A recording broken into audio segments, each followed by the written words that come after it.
thank you very much, Dean, IRS, all the faculty members and students of this reputed institute of international literature. I'm very, very happy to be here this afternoon among all of you for this Diamond Jubilee lecture. I have great respect for this institute because it has made a tremendous scientific advancement in the area of remote sensing GIS and the geoinformatics, and it has also done a lot of work in human resource development. I am also aware that this institute has also done a lot of work in the remote sensing of Himalayan region, including mapping of alpine biodiversity, forest biodiversity, rangelands, and water resources, glaciers, and so on. And of late, I've also seen an impressive publication, Western Himalaya from space. So that is very, very good contribution, and I respect for that.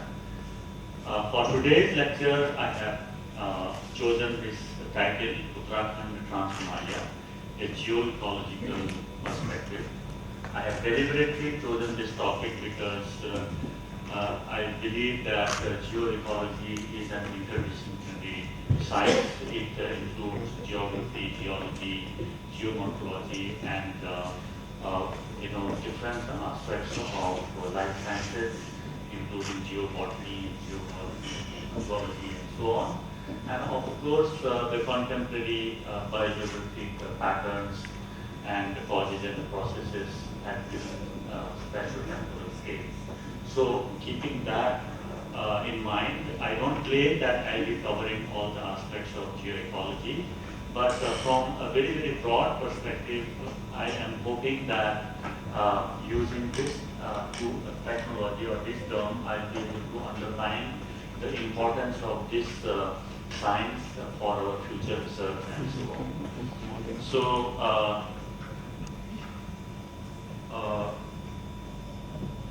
in my presentation, I am going to cover a brief background, then lay of the land, where exactly is the Uttarakhand Trans-Himalaya located, early explorers of this region, key features of natural and cultural significance, then geoecological perspective for future research, conservation and management, and finally take-home message. This is the broad lay of my topic.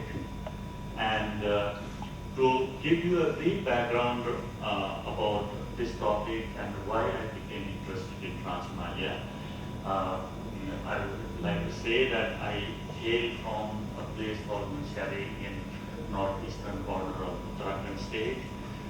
These are the Panchapuri group of peaks. I was born and brought up at the base of this hill range.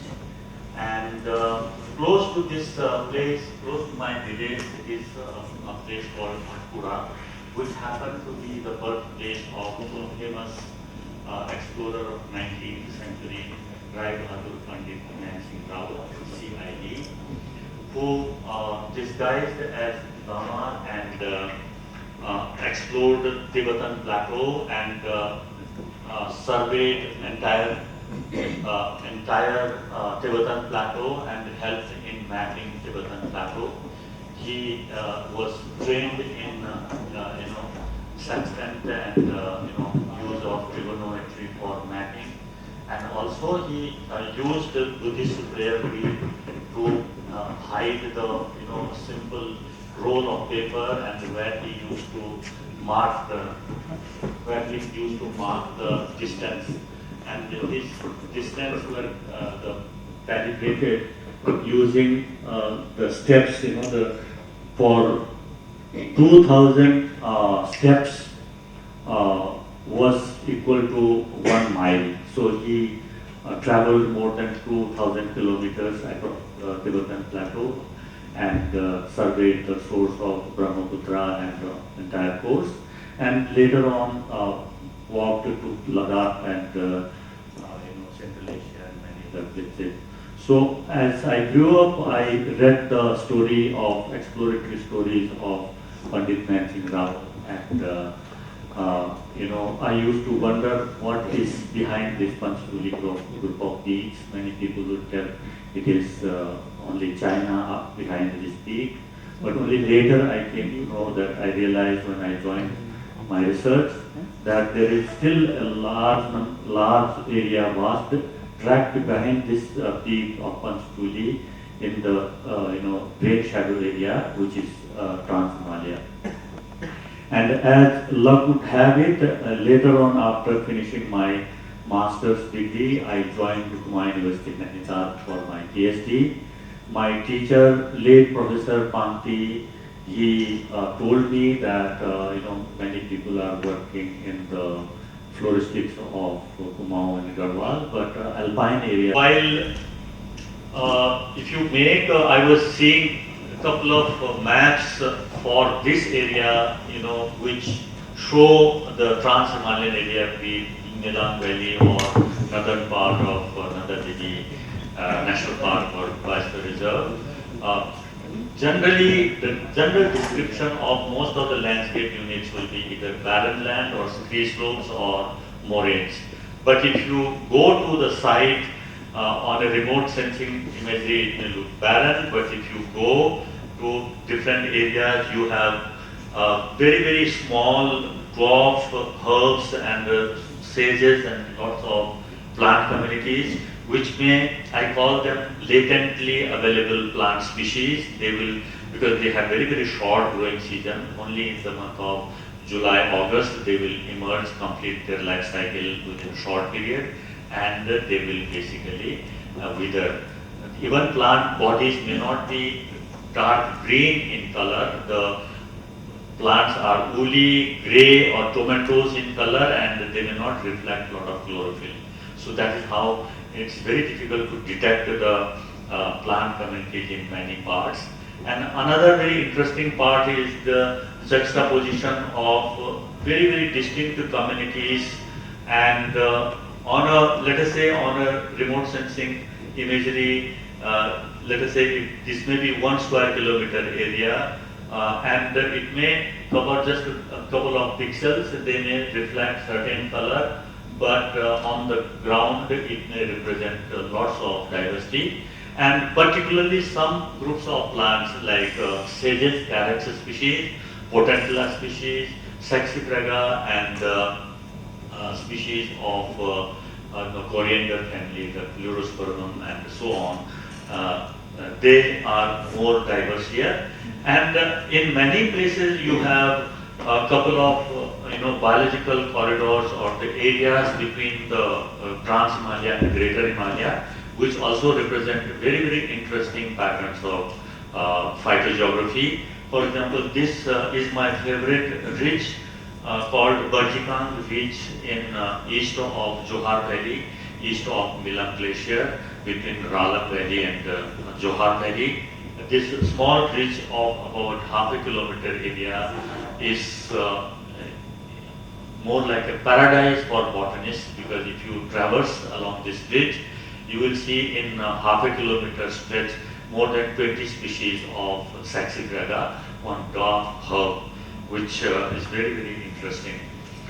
And in terms of geological areas of geological significance, there are quite a large number of sites which are geologically very interesting and unique, and many of them, because it is largely a Tethyan seabed, you will see molluscan fossils and so many other interesting features there. Sometimes, Hem and Genser, I was talking, these two geologists have said that the Lafthal area, Lafthal and the Kyogad area in this place close to Tibetan Plateau, they have said that this is one of the most puzzling geological sites in Himalaya, which has a combination of Triassic fossils and many other fossils. More than 145 species of fossils have been recorded from here. last year when I happened to go there, because now new road is being constructed there along the hill slopes where JCBs are active. When you go there, I found one at least more than this screen length of one backbone with a lot of uh, uh, bones and ribs. It was neither a it was of course vertebrate, but more like a fish-like skeleton I could see. But of course I am not specialized in that. So what I wanted to convey that the paleontologists missed this opportunity of studying the the fossils along the new road which is coming up there, and still people are extracting large number of fossils, bringing them back. You might be aware that this, ammonites and the belemnites, many of the people, they consider it as a sacred stone, shaligram stone, you must have heard. Vaishnavis particularly, they like to collect them. So it is being illegally extracted out of Labthal and Malari area. In some time back, government of Uttarakhand declared Labthal area as a fossil national park, but somehow it was not finally notified, and as of now, the area is totally neglected, and there is a total, negligence of the area. Of course, I am not a geologist. I will not even venture into, describing about the geology. But when you go through one famous book by A.R. Sinha from the Wadia Institute of Himalayan Geology, who has written the Geology of Higher Himalaya, he gives a very interesting narrative about the unique geological features of this northern part of Eastern Timor. And from cultural point of view, there are four major ethnic or ethnographic valleys: Jahnavi or Jharkhanga Valley in Neelam in the Uttarkashi district. Then you have Mana and Niti valleys along Alaknanda and Western Pali Valley. Then Malla Johar in Guri Valley, number 3, and 4 and 5 Upper Dharma and Vikas valleys. These are very, very interesting culturally, as well as their past history, trade, and so many other interesting aspects of culture. They have their own ethnicity, like this part. If you go to eastern part of Uttarakhand, Trans-Himalaya, adjacent to Nepal, far western Nepal, and the Byas Valley and the Kailash Mansarovar catchment. This is called, Kailash Sacred Landscape, a 3-country transboundary landscape, where you have traditional route of Kailash Mansarovar, Om Parvat, and so on. So, I will sum up this talk by simply quoting famous wildlife biologist George Schaller in his famous book Mountain Monarchs. He describes the high altitude areas, these Trans-Himalayan areas, as special world.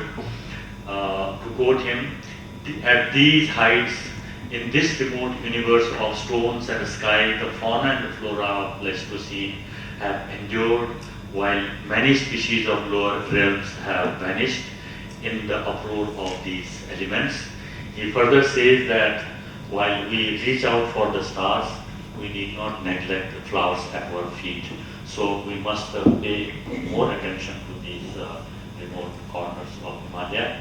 With this, I conclude my talk.